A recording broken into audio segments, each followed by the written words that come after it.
வணக்கம். ஆகாஷவாணி மாநில செய்திகள் வாசிப்பவர் புனிதராஜ். தலைப்புச் செய்திகள். அகமதாபாத் விமான விபத்தில் காயமடைந்து மருத்துவமனையில் சிகிச்சை பெற்று வருபவர்களை பிரதமர் திரு நரேந்திர மோடி இன்று நேரில் சந்தித்து ஆறுதல் கூறினார். யோக கலையை முன்னெடுத்துச் செல்ல மத்திய அரசு தொடர் நடவடிக்கைகளை மேற்கொண்டு வருவதாக மத்திய ஆயுஷ் இணையமைச்சர் திரு பிரதாப் ராவ் ஜாதவ் கூறியுள்ளார். குழந்தைகள் மற்றும் பெண்களுக்கு எதிரான குற்ற சம்பவங்கள் குறைவாக நடைபெறும் மாநிலங்களில் ஒன்றாக தமிழகம் திகழ்கிறது என்று முதலமைச்சர் திரு மு க ஸ்டாலின் தெரிவித்துள்ளார். நீலகிரி, கோவை மாவட்டங்களில் இன்றும் நாளையும் மிக கனமழை பெய்யக்கூடும் என்று சென்னை வானிலை ஆய்வு மையம் தெரிவித்துள்ளது. சீனாவில் நடைபெறும் சர்வதேச டென்னிஸ் ஆடவர் ஒற்றையர் அரையிறுதிக்கு சித்தார்த், சசிகுமார் ஆகியோர் முன்னேறியுள்ளனர். இனி விரிவான செய்திகள். 241 பேர் உயிரிழந்த அகமதாபாத் விமான விபத்தில் காயமடைந்தவர்களை பிரதமர் திரு நரேந்திர மோடி சிவில் மருத்துவமனையில் இன்று சந்தித்து பேசினார்.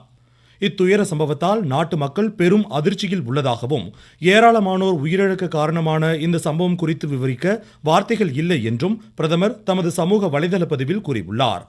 நெருக்கமானவர்களை இழந்து துயரத்தில் வாடும் குடும்பங்களுக்கு தமது ஆழ்ந்த இரங்கலை தெரிவித்துக் கொண்ட பிரதமர், இந்த சம்பவத்தால் ஏற்பட்டுள்ள வெற்றிடம் ஈடு செய்ய முடியாதது என்பதை தம்மால் புரிந்து கொள்ள முடிவதாக கூறியுள்ளார். விமான விபத்தில் உயிர் பிழைத்து மருத்துவமனையில் சிகிச்சை பெற்று வரும் பிரிட்டன் நாட்டின் இந்திய வம்சாவளியைச் சேர்ந்த விஸ்வாஸ் குமாரை பிரதமர் சந்தித்து பேசினார். பிரதமரிடம் விமான விபத்து குறித்து அவர் எடுத்துரைத்ததோடு உயிர் தப்பியது குறித்தும் விளக்கம் அளித்தார். விமான விபத்து நடந்த இடத்தை பார்வையிட்ட பிரதமர் அங்கு அதிகாரிகளும் பல்வேறு குழுவினரும் அயராது பணியாற்றி வருவதாக எடுத்துரைத்தார். கற்பனை செய்து பார்க்க முடியாத இந்த பெரும் துயரத்தில் தங்களது அன்புக்குரியவர்களை இழந்து நிற்போருடன் தமது எண்ணங்கள் நிற்பதாக பிரதமர் கூறினார். இச்சம்பவத்தில் உயிரிழந்த குஜராத் முன்னாள் முதலமைச்சர் விஜய் ரூபானியின் குடும்பத்தினரையும் பிரதமர் சந்தித்து ஆறுதல் கூறினார். இதனிடையே விமான விபத்தில் உயிரிழந்த அடையாளம் தெரிந்த 4 சடலங்கள் பிரேத பரிசோதனைக்கு பின்னர் உறவினர்களிடம் ஒப்படைக்கப்பட்டன. அகமதாபாத்தில் சர்தார் வல்லபாய் பட்டேல் விமான நிலையத்தில் இருந்து நேற்று பிற்பகல் மணி 1:38 லண்டன் புறப்பட்ட போயிங் ரக விமானம் புறப்பட்ட சில நிமிடங்களிலேயே விபத்திற்குள்ளானதில் விமான பணியாளர்கள் 12 பேர் உட்பட 241 பேர் உயிரிழந்தனர். இதனிடையே சிவில் விமான மருத்துவமனையில் 32 பேர் தற்போது சிகிச்சை பெற்று வருவதாக மருத்துவமனை கண்காணிப்பாளர் டாக்டர் ராகேஷ் ஜோஷி தெரிவித்துள்ளார். கடுமையான தீக்காயங்களால் பாதிக்கப்பட்ட சில மருத்துவர்களை தவிர ஏனையோரின் நிலைமை சீராக இருப்பதாகவும் அவர் கூறினார். காயமடைந்தவர்கள் விரைவில் குணமாக அனைத்து நடவடிக்கைகளும் முழுவீச்சில் மேற்கொள்ளப்பட்டிருப்பதாக அவர் தெரிவித்தார். உலகம் முழுவதும் நலவாழ்வை உறுதி செய்யும் வகையில் யோகா பயிற்சியை முன்னெடுத்துச் செல்ல மத்திய அரசு தொடர் நடவடிக்கைகளை மேற்கொண்டு வருவதாக மத்திய ஆயுஷ் இணையமைச்சர் திரு பிரதாப் ராவ் ஜாதவ் கூறியுள்ளார். ஆகாஷ்வாணி செய்தி பிரிவிற்கு அவர் அளித்த பேட்டியில், கடந்த 11 ஆண்டுகளாக யோகாவை பிரபலப்படுத்த இந்தியா பெரும் முயற்சிகளை மேற்கொண்டு வருவதாக சுட்டிக்காட்டினார். 2014ஆம் ஆண்டு ஆயுஷ் அமைச்சகம் ஏற்படுத்தப்பட்டதையும் அவர் சுட்டிக்காட்டினார். பணியிடங்களில் இடைவேளையின் போது 5 நிமிடங்கள் யோகா பயிற்சிகள் வடிவமைக்கப்பட்டிருப்பதாகவும் அவர் குறிப்பிட்டார். அமைச்சருடனான இந்த நேர்முகம் இன்று இரவு 9:30 மணிக்கு ஆகாஷ்வாணி அலைவரிசைகளில் ஒலிபரப்பாகும். இந்தியா, சீனா இடையிலான இருதரப்பு உறவுகள் குறித்து மத்திய வெளியுறவுத்துறை செயலர் திரு விக்ரம் மிஸ்ரி அந்நாட்டு வெளியுறவு அமைச்சர் சன் வேடாங்குடன் புதுடில்லியில் ஆலோசனை மேற்கொண்டார். மக்கள் சார்ந்த பிரச்சனைகளுக்கு உயர் முன்னுரிமை வழங்கி இரு நாடுகளுக்கிடையே உறவை மீண்டும் வலுப்படுத்துவதற்கான ஆலோசனைகள் இதில் இடம்பெற்றன. கைலாஷ் மானசரோவர் யாத்திரையை மீண்டும் தொடங்க சீனா வழங்கிய ஒத்துழைப்பிற்கு திரு மிஸ்ரா நன்றி தெரிவித்துக் கொண்டார்.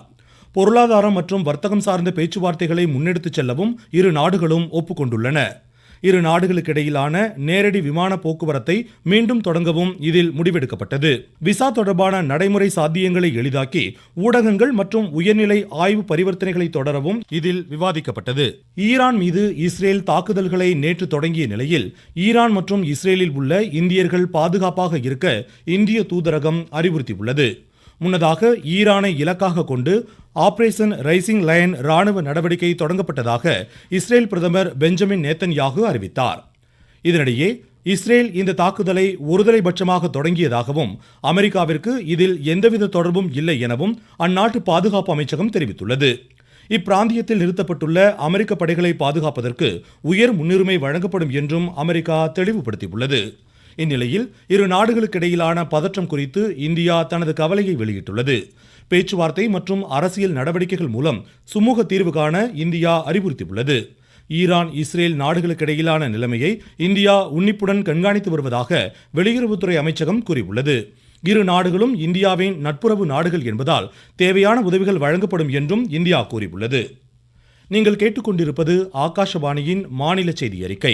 பெண்கள் மற்றும் குழந்தைகளுக்கு எதிரான குற்ற சம்பவங்கள் குறைவாக நடைபெறும் மாநிலங்களில் ஒன்றாக தமிழகம் திகழ்கிறது என்று முதலமைச்சர் திரு மு.க.ஸ்டாலின் தெரிவித்துள்ளார்.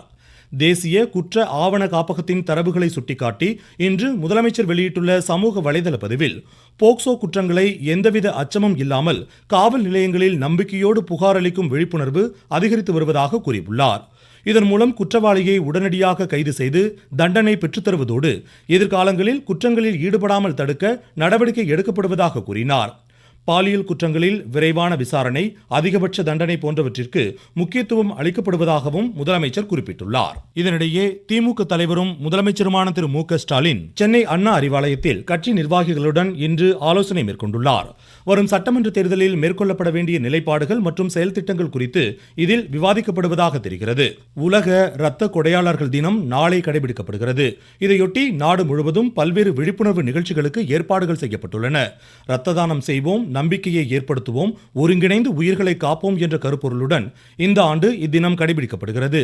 திருச்சி பன்னாட்டு விமான முனையத்தில் உலக இரத்த தான முகாமை மாவட்ட ஆட்சித்தலைவர் திரு மா. பிரதீப் குமார் இன்று தொடங்கி வைத்தார். மாநகராட்சி ஆணையர் திரு வே. சரவணன் உள்ளிட்டோர் இதில் கலந்து கொண்டனர். சென்னை தண்டையார்பேட்டையில் மாநில எழுதுபொருள் மற்றும் அச்சுத்துறையின் சார்பில் அரசு அச்சக பணியாளர்களுக்காக புதிதாக கட்டப்படும் குடியிருப்புகளை மாநில அமைச்சர்கள் திரு மு. சாமிநாதனும் திரு சேகர் பாபுவும் இன்று நேரில் பார்வையிட்டு ஆய்வு செய்தனர். முன்னதாக வடசென்னை வளர்ச்சி திட்டம் சார்பில் சென்னை திருவிக நகர் உள்ளிட்ட இடங்களில் நடைபெற்ற பணிகளை திரு சேகர் பாபு ஆய்வு செய்தார்.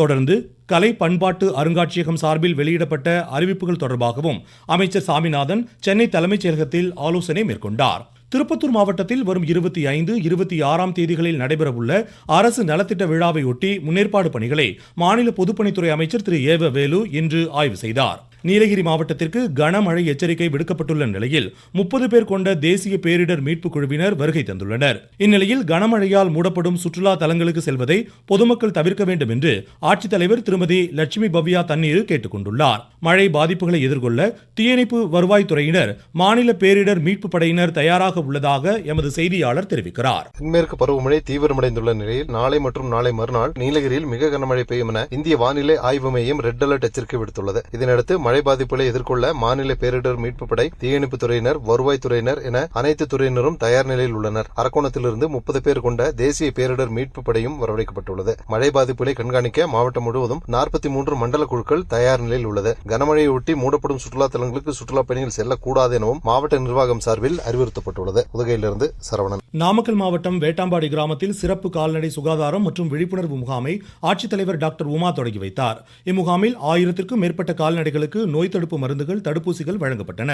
மாவட்டத்தில் இந்த ஆண்டு 180 இடங்களில் கால்நடை பராமரிப்பு முகாம்கள் நடைபெறவுள்ளதாக இதன் மண்டல இணை இயக்குநர் டாக்டர் வி. பழனிவேலு தெரிவித்துள்ளார். இன்று நாமக்கல் மாவட்டத்தில் வேட்டாம்பாடி கிராமத்தில் கால்நடை சுகாதார மற்றும் விழிப்புணர்வு முகாமில் கால்நடைகளுக்கு சிகிச்சை அளித்தல், குடற்புழு நீக்கம் செய்தல் போன்ற பணிகள் அனைத்தும் இலவசமாக செய்யப்படுகிறது. இந்த முகாமிலே பெரும்பாலான கால்நடைகளை மக்கள் கொண்டு வந்து பயன்பெற்று வருகிறார்கள். நாமக்கல் மாவட்டத்தில் ஒரு ஒன்றியத்திற்கு 12 முகாம் வீதம் மொத்தமாக 180 முகாம்கள் இந்த வருடத்திற்கு மார்ச் 2026 வரை நடத்தப்பட உள்ளது. இந்த வாய்ப்பினை நல்ல முறையில் பயன்படுத்தி கால்நடை வளர்ப்போர் பயன்பெறுமாறு கேட்டுக்கொள்கிறேன். மேட்டூர் அணையிலிருந்து தண்ணீர் திறக்கப்பட்டுள்ள நிலையில் கடைமடை பகுதிகள் வரை தண்ணீர் செல்ல அரசு நடவடிக்கை எடுக்க வேண்டும் என்று நாகையைச் சேர்ந்த விவசாயிகள் கோரிக்கை விடுத்துள்ளனர். இதுகுறித்து எமது செய்தியாளர். நாகை மாவட்டம் அதிக அளவில் கடைமடை பகுதிகளை கொண்டதாக காணப்படுகிறது. தற்போது மேட்டூரில் தண்ணீர் திறக்கப்பட்டுள்ளது. இதனால் பாசனம் பெறும் பகுதியில் விவசாயிகள் குறுவை பருவ பயிர்கள் பயிடுவதற்கான முன்னேற்பாட்டு பணிகளை மேற்கொண்டு வருகிறார்கள். நாகை மாவட்டத்தில் நடப்பு குறுவை பருவத்தில் சுமார் 50,000 ஏக்கரில் குறுவை சாகுபடி நடைபெறும் என எதிர்பார்க்கப்படுகிறது. மத்திய அரசானது விதை மானியம், இடுபொருட்கள் மானியம் உள்ளிட்ட மானியங்களை கொடுத்தாலும் கால நேரத்தோடு தண்ணீர் வந்து சேர வேண்டும் என்பதே விவசாயிகளின் பிரதான கோரிக்கையாக உள்ளது. நாகையிலிருந்து செல்வன் ஜெபராஜ்.